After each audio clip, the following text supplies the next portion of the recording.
تو قرآن اس لیے ہم نے نازل کیا شاید کہ یہ لوگ بچ جائیں قرآن کو پڑھ کر. اس قرآن میں ہم نے بار بار ڈراوے سنائے.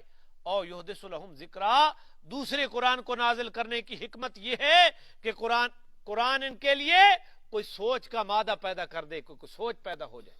تو جو قوم قرآن پڑھتی ہی نہیں، حضرت سلطان باہو رحمت اللہ علیہ رحمتم واسعہ آدھے نا بھئی ٹھپے قرآن نو ہر کوئی مندہ کھلے نو مندہ کوئی ہوئی ٹھپا پیا چما با جداڑے دھی پر نائی تو دے ٹھیک ہے، جداڑے تھانے وانج کے قسم چاونی ہوئی تا چم چٹ کے حاجی اور سر تے رکھا جا ٹھیک ہے. تھانے والے بھی شرط لے لین بس قسم اساں حاجی اور کو چواونی کیوں میں پکی چنگی ہونی حاجی نہیں.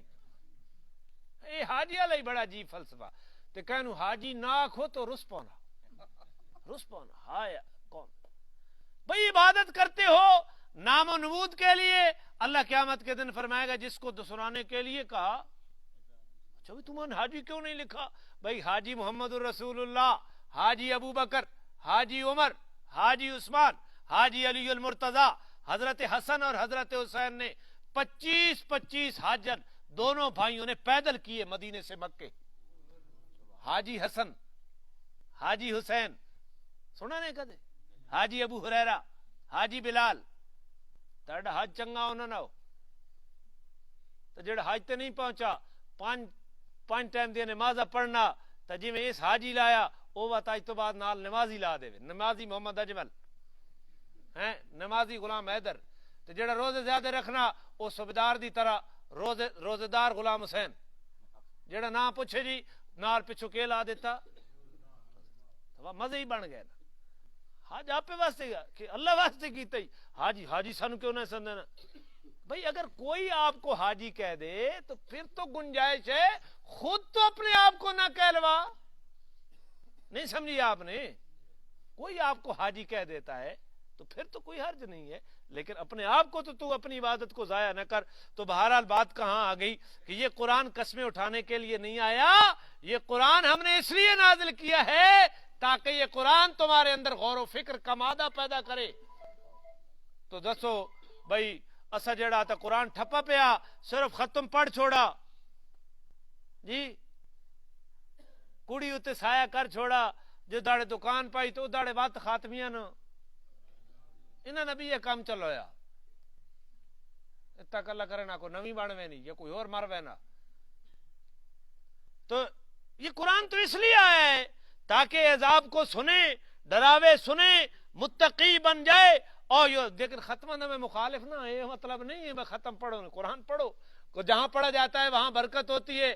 اور پڑھ کر اگر اموات کو بخشا جائے اللہ ان کی مغفرت کا ذریعہ قرآن کو بنا دیتا ہے. میں اس کی مخالفت نہیں کر رہا. قرآن کہہ رہا ہے قرآن کا اصلی مقصد حصول تقوی ہے، اور قرآن کا اصلی مقصد کہ قرآن ان کے اندر سوچ و فکر پیدا کر دے، غور و فکر کا مادہ پیدا کر دے. فتعال اللہ الملک الحق، اللہ بلند ہے، سچا بادشاہ ہے. اللہ بلند ہے، سچا بادشاہ ہے. ولا تعجل بالقرآن من قبل ان یقضى الیک، میرا پیغمبر قرآن کی تلاوت مکمل ہونے سے پہلے آپ جلدی نہ کریں. الیک وحیہ، اس کی وحی مکمل ہونے سے پہلے آپ جلدی نہ کریں. کیا مطلب ہے؟ جبریل امین جب قرآن لے کر آتے نا تو جبریل آگے آگے پڑھتے جاتے، نبی پاک صلی اللہ علیہ وسلم پیچھے پیچھے لفظ ساتھ پڑھتے جاتے. اب ایک حضور کے دل میں ہوتا نا کہ میں پڑھتا جاؤں تاکہ بھولوں نہیں نا، مجھے یاد ہو جائے جلدی جلدی. اب اس میں مشکل پیش آتی کہ ادھر جبریل پڑھتے جاتے، آپ پیچھے پڑھتے جاتے، اگلا لفظ پوری توجہ سے سننے میں رکاوٹ ہوتی. سننے میں کیا ہوتی؟ خطرہ یہ حضور کو تھا کہ اگر میں نے پیچھے پیچھے نہ پڑھا تو شاید یہ قرآن میں یاد. اللہ نے فرمایا میرا پیغمبر وہی کا سلسلہ مکمل ہونے سے پہلے آپ قرآن کے پڑھنے میں جلدی نہ کریں. دوسرے مقام پہ آتا ہے لا تحرک بھی لسانک، آپ اپنی حرکت اپنی زبان کو اس قرآن کے ذریعے حرکت نہ دے. آگے کیا ہے؟ لا تحرک بھی لسانک لتعجل بھی، جلدی کر کے آپ اس کو حرکت نہ دیں.